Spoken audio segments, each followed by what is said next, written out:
Welcome to my cooking house channel. ನಮಸ್ಕಾರ ವೀಕ್ಷಕರೇ, ಎಲ್ರಿಗೂ ಬೆಳಗಿನ ಶುಭೋದಯ. ಇವತ್ತು ನಾನು ಹೋಟೆಲಲ್ಲಿ ಮಾಡುವಂಥ ಹರಿಯಾಲಿ ಕಬಾಬನ್ನು ಮನೆಯಲ್ಲೇ ಮಾಡೋದು ಹೇಗೆ ಅನ್ನೋದನ್ನ ಹೇಳ್ಕೊಡ್ತೀನಿ, ನೋಡೋಣ ಬನ್ನಿ. ಅದಕ್ಕಿಂತ ಮುಂಚೆ ಯಾರ್ಯಾರು ನನ್ನ ಚಾನಲ್ಗೆ ಸಬ್ಸ್ಕ್ರೈಬ್ ಆಗಿದ್ದೀರೋ ಅವರೆಲ್ಲರಿಗೂ ಧನ್ಯವಾದ ತಿಳಿಸ್ತಾ, ಇನ್ನು ಯಾರ್ಯಾರು ನನ್ನ ಚಾನಲ್ಗೆ ಸಬ್ಸ್ಕ್ರೈಬ್ ಆಗದೆ ನೋಡ್ತಾ ಇದ್ದೀರೋ ಅವರೆಲ್ಲ ನನ್ನ ಚಾನಲ್ಗೆ ಸಬ್ಸ್ಕ್ರೈಬ್ ಆಗಿ ನನ್ನ ವೀಡಿಯೋಗಳಿಗೆ ಲೈಕ್ ಮಾಡಿ, ಶೇರ್ ಮಾಡಿ, ಸಪೋರ್ಟ್ ಮಾಡಿ ಅಂತ ಹೇಳ್ತಾ ಬನ್ನಿ ಈಗ ರೆಸಿಪಿ ನೋಡೋಣ.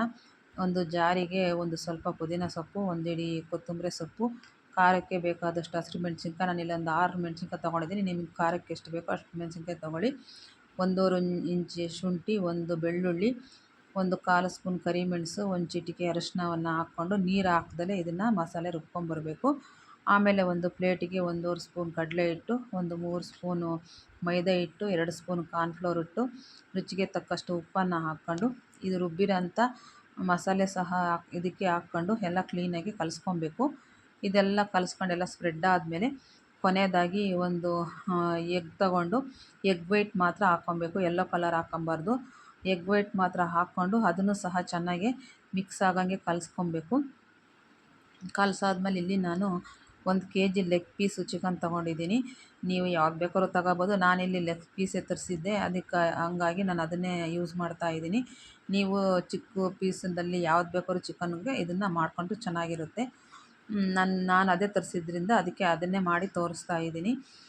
ಲೆಗ್ ಪೀಸ್ ಮೇಲೆ ಚಾಕುವಿನಿಂದ ಮಾರ್ಕ್ ಮಾಡ್ಕೊಬೇಕು, ಯಾಕಂದರೆ ಅದು ತುಂಬ ದಪ್ಪ ಇರುತ್ತೆ, ಅದಕ್ಕೆ ಮಸಾಲೆ ಎಲ್ಲ ಇಳಿಯೋದಿಲ್ಲ. ಹಾಗಾಗಿ ಮಾರ್ಕ್ ಮಾಡ್ಕೊಂಡ್ರೆ ಮಸಾಲೆ ಎಲ್ಲ ಕ್ಲೀನಾಗಿ ಒಳಗಡೆ ಹೋಗಿ ಚೆನ್ನಾಗಿ ಚಿಕನ್ನು ಬೇಯುತ್ತೆ, ಆಮೇಲೆ ರುಚಿಯಾಗಿರುತ್ತೆ. ಹಾಗಾಗಿ ಆ ಥರ ಮಾರ್ಕ್ ಮಾಡಿಕೊಂಡು ಮಾಡಿರೋಂಥ ಚಿಕನ್ನ ಈ ಕಲಸಿರೋಂಥ ಮಸಾಲೆ ಮೇಲೆ ಹಾಕಿ ಕ್ಲೀನಾಗಿ ಎರಡೂ ಕಡೆ ಇದಕ್ಕೆಲ್ಲನ ಮಸಾಲೆ ಎಲ್ಲ ಹಚ್ಚಬೇಕು. ಕ್ಲೀನಾಗಿ ಒಳಗಡೆ ಎಲ್ಲ ಸ್ಪ್ರೆಡ್ ಆಗಂಗೆಲ್ಲ ಹಚ್ಚಿಬಿಟ್ಟು ಮಿಕ್ಸ್ ಮಾಡಿಬಿಟ್ಟು ಇದನ್ನು ಒಂದು 10 ನಿಮಿಷ ಫ್ರಿಡ್ಜಲ್ಲಿ ಇಟ್ಕೊಬೇಕು. ಯಾಕಂದರೆ ಈ ಮಸಾಲೆ ಎಲ್ಲ ಚಿಕನ್ ಒಳಗಡೆ ಕ್ಲೀನಾಗಿ ಸೆಟ್ ಆಗಬೇಕು. ಹಾಗಾಗಿ ಒಂದು 10 ನಿಮಿಷ ಫ್ರಿಡ್ಜಲ್ಲಿ ಇಟ್ಕೊಂಡು ಆಮೇಲೆ ಈಚೆ ಕಡೆ ತೆಗೆದು 1-2 ಸೆಕೆಂಡ್ ಬಿಟ್ಟು ಆಮೇಲೆ ಸ್ಟವ್ ಮೇಲೆ ಒಂದು ಬಾಣಲಿ ಇಟ್ಬಿಟ್ಟು ಇದಕ್ಕೆ ಕರಿಯೋದಕ್ಕೆ ಎಣ್ಣೆನ ಹಾಕ್ಕೊಂಡು, ಎಣ್ಣೆ ಕಾದ ನಂತರ ಇವನ್ನ ಕಬಾಬ್ ಪೀಸ್ಗಳನ್ನು ಒಂದೊಂದೇ ಹಾಕ್ಕೊಂಡು ಇದನ್ನು ಎಣ್ಣೆಯಲ್ಲಿ ಡೀಪ್ ಫ್ರೈ ಮಾಡ್ಕೊಳ್ಳಿ ಎರಡೂ ಕಡೆ. ಈ ಡೀಪ್ ಫ್ರೈ ಮಾಡುವಾಗ ಜಾಸ್ತಿ ಉರಿ ಇಟ್ಕೊಬೇಡಿ, ಯಾಕಂದರೆ ಇದು ಜಾಸ್ತಿ ಉಟ್ಕೊಂಡ್ರೆ ಮೇಲ್ಗಡೆ ಸೀದೋಗುತ್ತೆ, ಒಳಗಡೆ ಇನ್ನೂ ಹಸಿ ಹಸಿಯಾಗಿರುತ್ತೆ. ದಪ್ಪ ಪೀಸುಗಳಿರೋದ್ರಿಂದ ಬೇಯೋದಿಲ್ಲ. ಹಾಗಾಗಿ ಸ್ವಲ್ಪ ಮೀಡಿಯಮ್ ಉರಿ ಇಟ್ಕೊಂಡೇ ಇದನ್ನು ಮಾಡ್ಕೊಬೇಕು.